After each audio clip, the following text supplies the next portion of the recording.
ডাঙায় তুলিলে যেরকম হয়, এই গণ্ডগ্রামের মধ্যে আসিয়া তাহার সেই দশাই উপস্থিত হইয়াছে।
যন্ত্রণা হোক তবুও আমি করবই। তাতে যে তোমার স্পর্শ আছে, ভালোবাসার বিবর্ণ সোনালী পালকে তুমি আজও গোপনীয় আমার বইয়ে ফাঁকে। তাহাতে মনের এমন ভাব ব্যক্ত করিয়াছেন যে সমস্ত দিন এই তরুপল্লবের কম্পন এবং আকাশের মেঘ দেখিয়া জীবন বড় সুখে কাটিয়া যায়। আমি জানেন যদি আরোগ্য উপন্যাসের কোন এক বৃদ্ধ আসিয়া এক রাত্রের মধ্যে সমস্ত শাখাবল্লভ সমেত গাছগুলিকে কাটিয়া ফাঁকা রাস্তা বানাইয়া দেয় এবং সারি সারি অট্টালিকা আকাশের মেঘে দিকে পথ হইতে উঠা করিয়া রাখে, তাহলে এই আলমোড়া পত্র সংক্রান্তি পুনশ্চ নবজীবন লাভ করিতে পারে।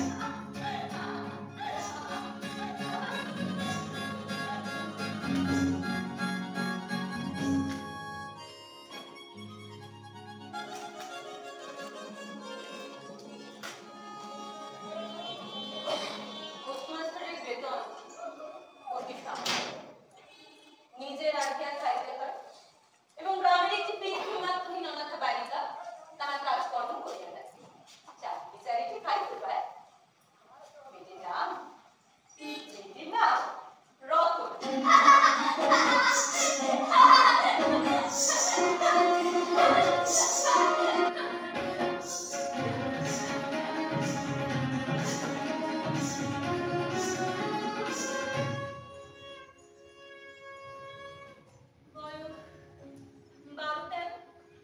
বিবাহের বিশেষ সম্ভাবনা দেখা যায়।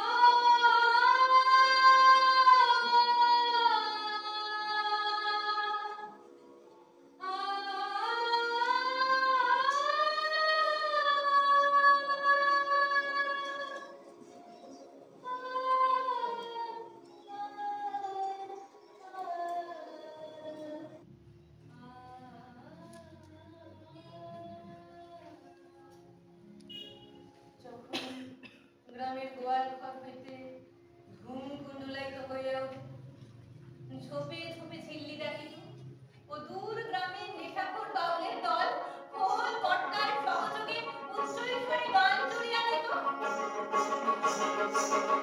আমি তার মুখের কথা শুনব বলে গেলাম খোদা,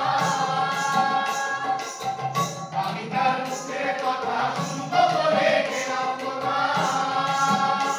শোনা হলো না, হলো না, ফিরে এসে নিজের দেশে, ফিরে এসে নিজের দেশে, এই যে শুনি, শুনি তাহার বাণী আপন গানে, তাহার বাণী আপন গানে, মানুষ আছে মানে তাই হৃদয় সকল জানে। আমার গানে মানুষ আছে প্রাণে, তাই হৃদয় সকল জানে। যখন অন্ধকার দাওয়ায় একেলা বসিয়া গাছের কম্পন দেখিলে কবি হৃদয়েও ঈষৎ হৃদকম্প উপস্থিত হইল, তখন ঘরের এক কোণায় একটি ক্ষীণ শিখা প্রদীপ জ্বালিয়া পোস্টমাস্টার ডাকিতেন। রতন, তখন দ্বারের বাহিরে বসিয়া এই ডাকের জন্য অপেক্ষা করিত, কিন্তু এক ডাকে ঘরে আসিত না। বলিত, ইদা বাবু, কেন ডাকছো? তুই কি করছিস? এখনই চুলো ধরাতে যেতে হবে হেসে রে। ও, তোর হেসেনের কাজ করা হবে। এখন একবার তামাকটা সেজে দে তো। ওই আমার আধার ঘরে জ্বলছে বাতি, আমার আধার ঘরে জ্বলছে বাতি, ওরে দিবারাতি নাই সেখানে মোহনের মানুষ যেখানে। অনতিবিলম্বে দুটি গাল ফুলাইয়া কলিকার উনুনিতে দিতে রতনের প্রবেশ। রতনের হাত হইতে কলিকাটা লইয়া পোস্টমাস্টার হর্ষ করিয়া জিজ্ঞাসা করেন, আচ্ছা রতন, তোর মাকে মনে পড়ে?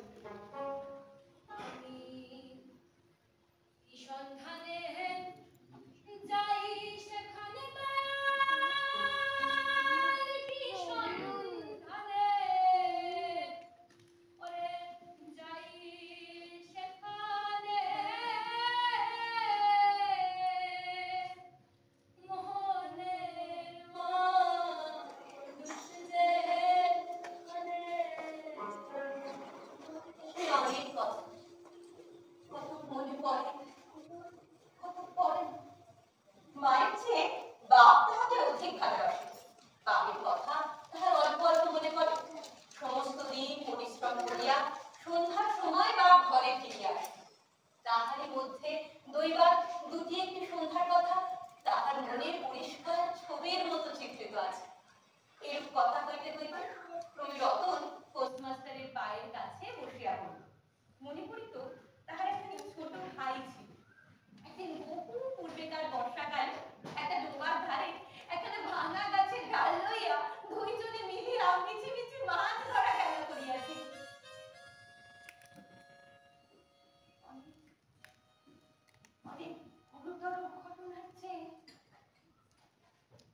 এমন কাজ ছিল না।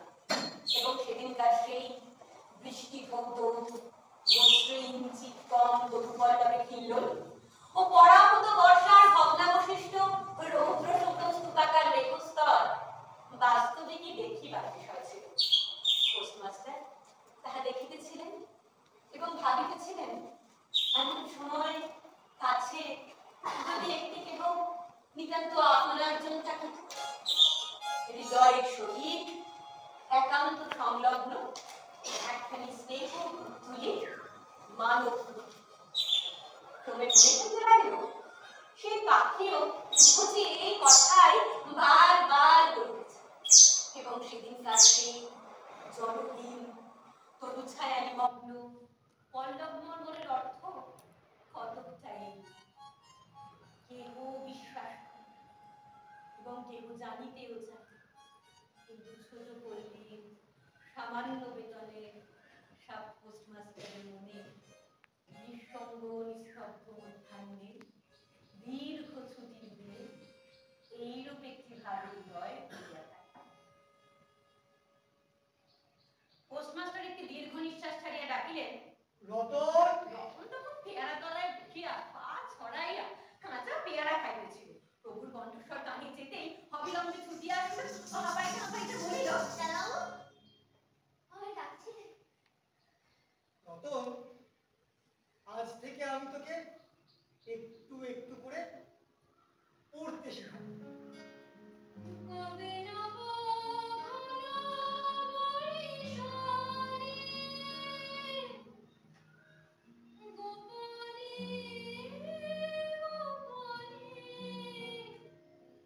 এদিকে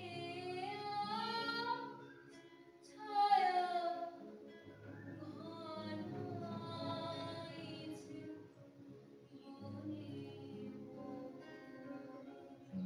বলিয়া সমস্ত দুপুরবেলা তাহাকে লইয়া সরে আ করিতে লাগিলেন এবং এইরূপে তাহারা অল্প দিনে যুক্ত অক্ষর উত্তীর্ণ হইলেন।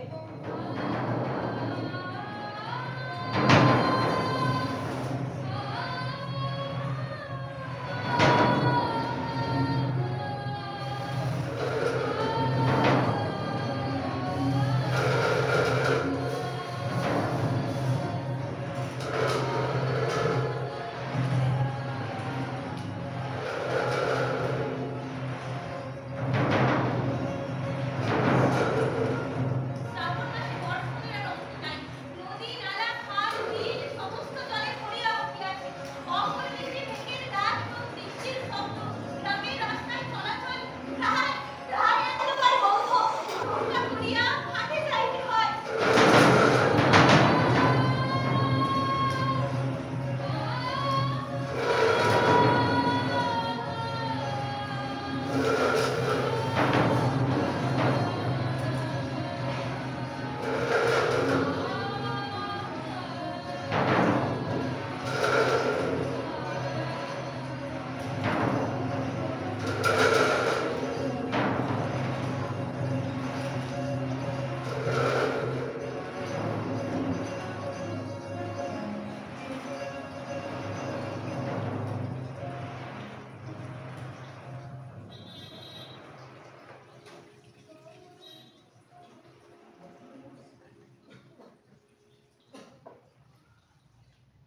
সেদিন প্রাতঃকাল হইতে খুব বাদলা করিয়াছে। পোস্টমাস্টারের ছাত্রীটি বহুক্ষণ ধরিয়া দ্বারের বাহিরে বসিয়া তাহার আহ্বানের অপেক্ষা করিতেছিল, কিন্তু অন্যদিনের মতন যথাসাধ্য নিয়মিত ডাক শুনিতে না পাইয়া আপনি কুন্ডি পুঁথি লইয়া ধীরে ধীরে গৃহের মধ্যে প্রবেশ করিল এবং দেখিল পোস্টমাস্টার তাহার খাটিয়ার উপর শুইয়া আছে। বিশ্রাম করিতেছে বোধ করিয়া পুনরায় অতি নিঃশব্দ ধীরে ধীরে গৃহের বাইরে যাইবার উপক্রম করিল। সহসা শুনিল, রতন! তাড়াতাড়ি ফিরিয়া গিয়া কহিল, দাদাবাবু, ঘুমোচ্ছিলে? পোস্টমাস্টার অত্যন্ত পাথর স্বরে বলিলেন, আমার শরীরটা খুব ভালো মনে হচ্ছে না। একবার কপালে হাত দিয়ে দেখো। প্রেমিকার সঙ্গ প্রকাশে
জন্য একটি দরখাস্ত করিলেন।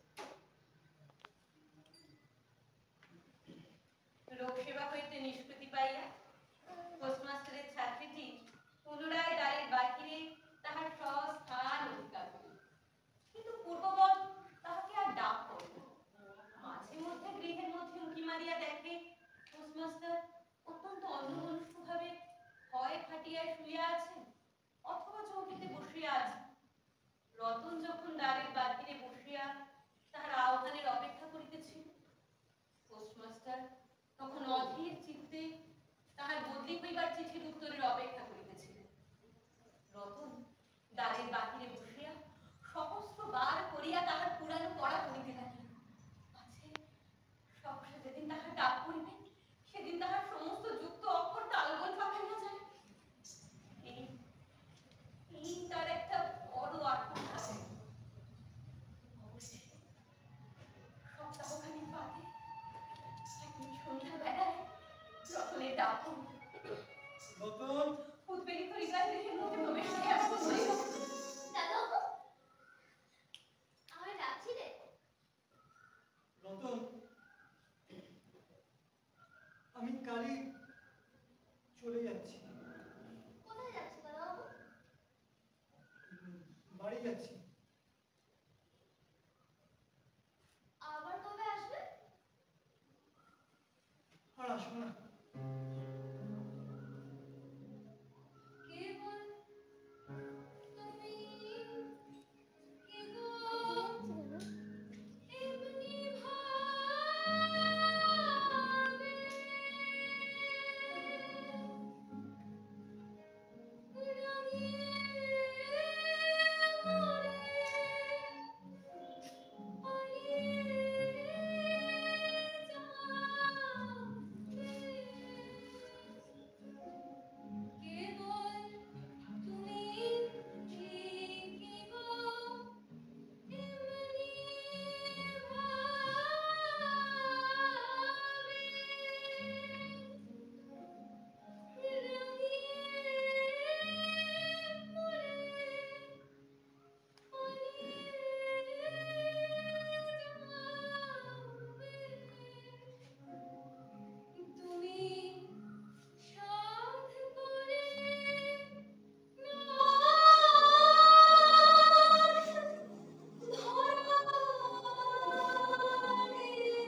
পোস্টমাস্টার আপনিই তাহাকে বলিলেন তিনি বদলি হইবার জন্য দরখাস্ত করিয়াছিলেন। দরখাস্ত না মঞ্জুর হইয়াছে, তাই তিনি কাজে জবাব দিয়া বাড়ি যাইতেছেন।